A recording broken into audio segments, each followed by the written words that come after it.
Bonjour, je m'appelle Corinne Kibora, je suis responsable de projet à Addiction Suisse. J'y travaille depuis maintenant 12 ans et voilà, je fais différentes choses dans le domaine de la prévention des addictions. Quel est le but premier d'Addiction Suisse et à qui s'adresse-t-il? Alors Addiction Suisse a pour mission de prévenir les problèmes liés à l'alcool, aux autres drogues et à d'autres comportements pouvant engendrer la dépendance et aussi de les réduire là où ces problèmes existent. Et Addiction Suisse s'adresse finalement à beaucoup de monde, à tout public, puisque nous avons des offres qui concernent les familles, des offres qui concernent les jeunes, mais qui concernent aussi les politiques et la société dans son ensemble. En parcourant votre site internet, j'ai pu voir qu'en fin de compte, Addiction Suisse a été créée en 1902. Ça fait déjà un petit bout de temps. Est-ce que vous pouvez nous parler un peu de l'historique d'Addiction Suisse, s'il vous plaît? Oui, volontiers. Donc, Addiction Suisse existe effectivement depuis plus de 100 ans. C'était au départ un secrétariat anti-alcoolique à la base, parce qu'à la début du XXe siècle, il y avait de gros problèmes d'alcool, notamment chez les personnes du milieu ouvrier, et puis déjà une fronde pour essayer de régler ce qui était déjà un problème de santé publique finalement, avec beaucoup de souffrance pour les personnes qui étaient concernées par les problèmes de dépendance. Et puis peu à peu, les activités se sont développées, et puis malheureusement quelque part, il n'y a pas que l'alcool qui provoque des problèmes, mais aussi d'autres substances, voire d'autres comportements, et puis on a étoffé notre offre au fil des années. Donc revenons à l'alcool, vu que c'est quand même un gros fléau, vu que ça fait quand même passer 100 ans que Addiction Suisse existe et que vous me dites que c'était quand même par rapport à ce problème que ça a commencé. Donc c'est quand même assez hallucinant quand on pense de se dire qu'il y a toujours, pas d'amélioration, en fin de compte, que dans la société, ce problème est toujours là. Alors ce problème est toujours là, mais il a peut-être changé un peu de forme. Parce qu'aujourd'hui, on a globalement un peu moins de consommation d'alcool dans la population générale. Par contre, les problèmes existent toujours, notamment parce que les modes de consommation ont changé. Et on a de plus en plus de jeunes, alors pas forcément, quand on parle de jeunes, pas forcément d'adolescents, mais voire de jeunes adultes, qui atterrissent à l'hôpital pendant le week-end parce qu'ils ont trop bu d'alcool. Il y a un mode de consommation comme ça où finalement on boit beaucoup d'alcool en peu de temps pour arriver dans des états qui mettent finalement la vie en danger. Puis par votre expérience et depuis le temps que vous travaillez là-dessus, on pourrait savoir en fait pourquoi ça n'a pas changé, ça n'a pas vraiment évolué, juste la façon de le consommer. Qu'est-ce qui fait qu'en fin de compte, il y a toujours ce problème? Alors, il faut d'abord dire que l'alcool, c'est un produit qui est disponible, largement disponible dans notre pays. Il est très bon marché aussi. On peut trouver dans notre pays des bières à 50 centimes, de la vodka à 10 francs. Donc évidemment, avec une si grande offre, en plus très valorisée par la publicité, évidemment, ça incite les personnes à consommer. Ça, c'est un premier aspect des choses.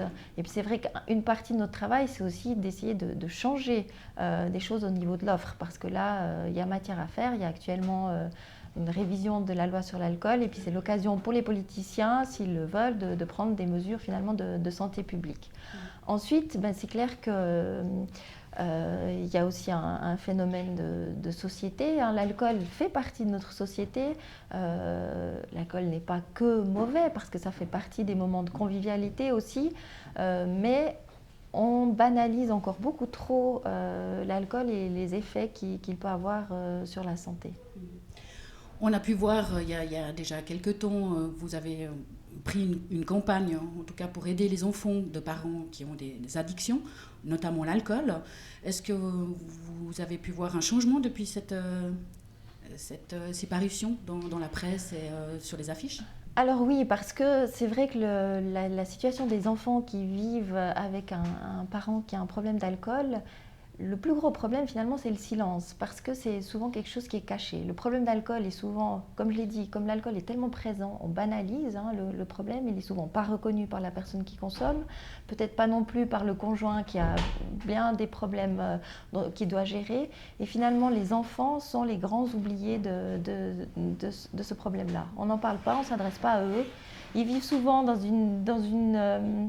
avec des sentiments très partagés, avec un sentiment de culpabilité, de honte parfois, en même temps en étant très loyaux à leurs parents. Et peu d'espace finalement pour parler de ce qui se passe et pour savoir si ce qui se passe à la maison est normal ou pas.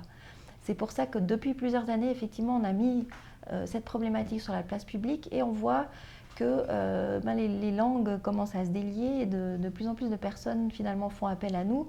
Également des adultes aussi qui ont vécu cette situation enfant et qui à l'âge adulte se rendent compte que dans leur vie c'est pas si facile parce qu'ils n'ont pas pu en parler quand ils étaient enfants. Quels moyens y a-t-il en place maintenant pour aider ces jeunes ou ces adultes qui ont ces problèmes?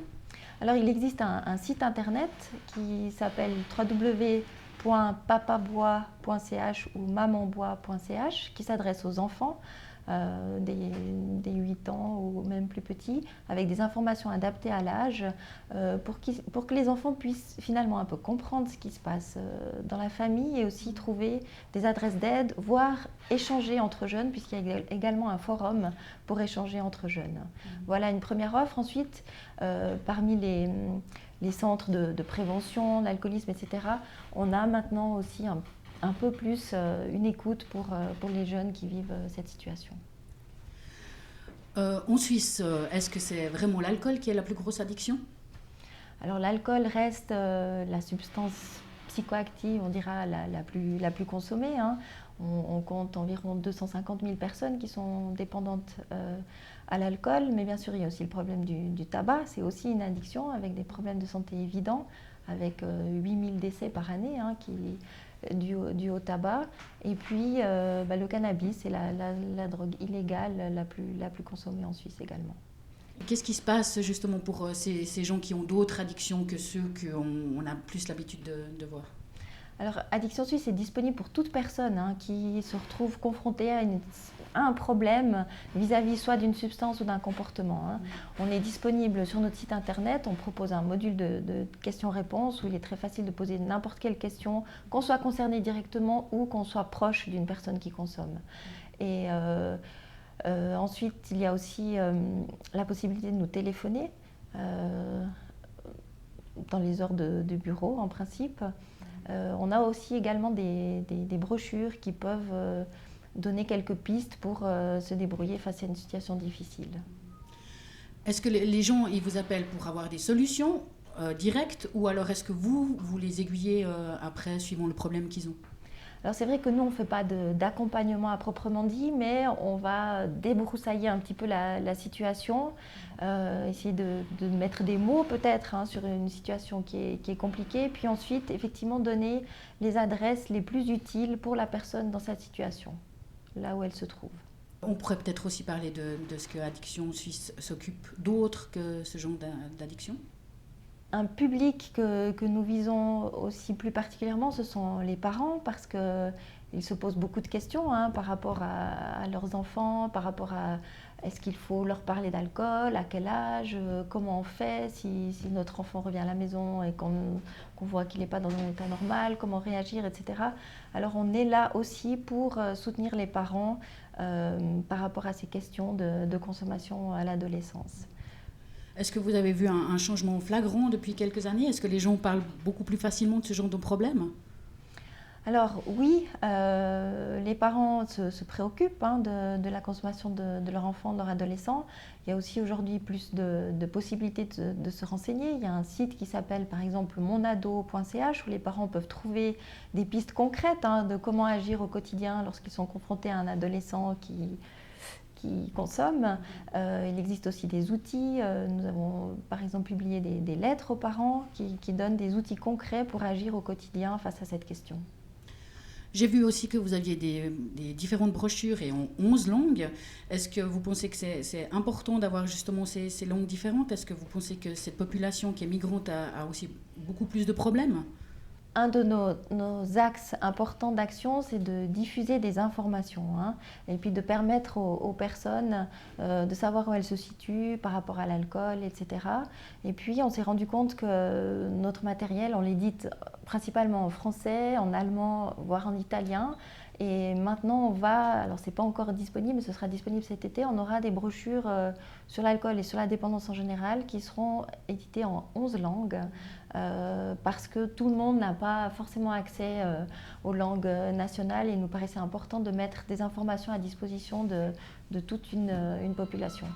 J'ai remarqué aussi en visitant votre site qu'il y a des nouvelles addictions qu'on ne parlait pas beaucoup, c'est la cyberaddiction et puis les jeux de hasard.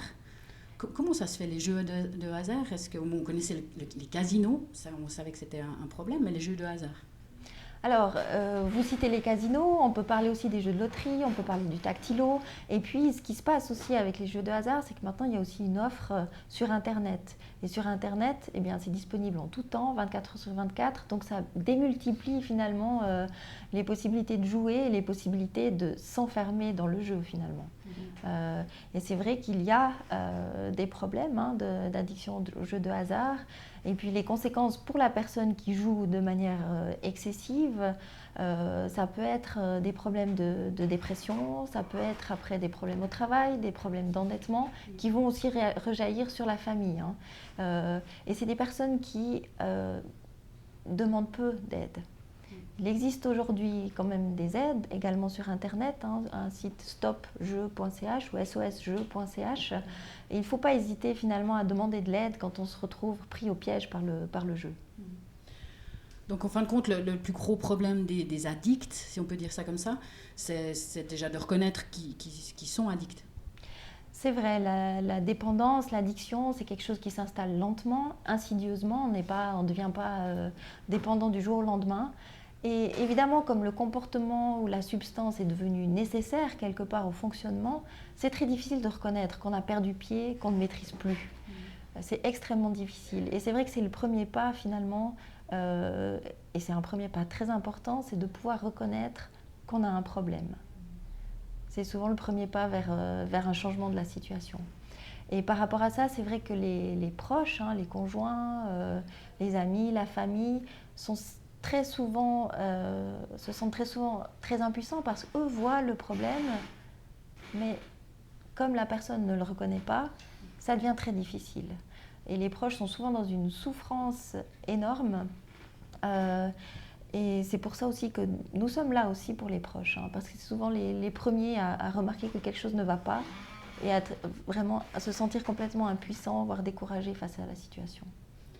Donc peut-être comme info, est-ce qu'on pourrait répéter à ces gens-là, enfin à ceux qui vont nous voir, comment ils peuvent faire pour vous contacter?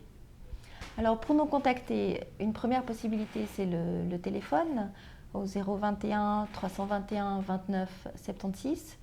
Il est également possible de nous poser des questions via notre site internet www.addictionsuisse.ch. Il existe aussi un site qui s'appelle www.consommationdalcool.ch qui offre aussi des informations pour les personnes qui se posent des questions par rapport à leur consommation, mais aussi pour leurs proches.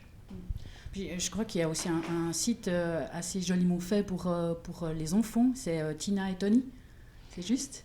Oui, alors Tina et Tony, c'est un site, un programme de prévention globale qui s'adresse plutôt, disons, aux professionnels qui travaillent dans les structures d'accueil pour finalement travailler avec les enfants afin de renforcer leurs compétences psychosociales, l'estime de soi, la façon de résoudre les problèmes, comment chercher de l'aide, etc. Parce que finalement, rendre les enfants plus forts, c'est aussi les protéger plus tard contre des risques d'addiction.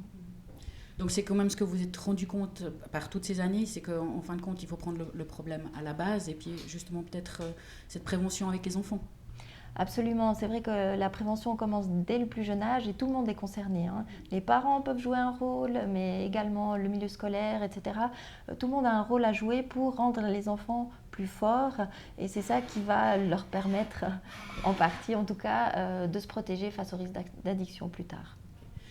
Est-ce que vous auriez un mot à ajouter pour nos téléspectateurs? Peut-être un dernier mot, j'aimerais dire que finalement les problèmes de dépendance nous concernent tous. Je crois qu'on est tous de près ou de loin concernés par un problème d'addiction. Et finalement, le premier remède face au problème d'addiction, c'est de sortir du silence. Ça va comme ça. Merci beaucoup. De rien.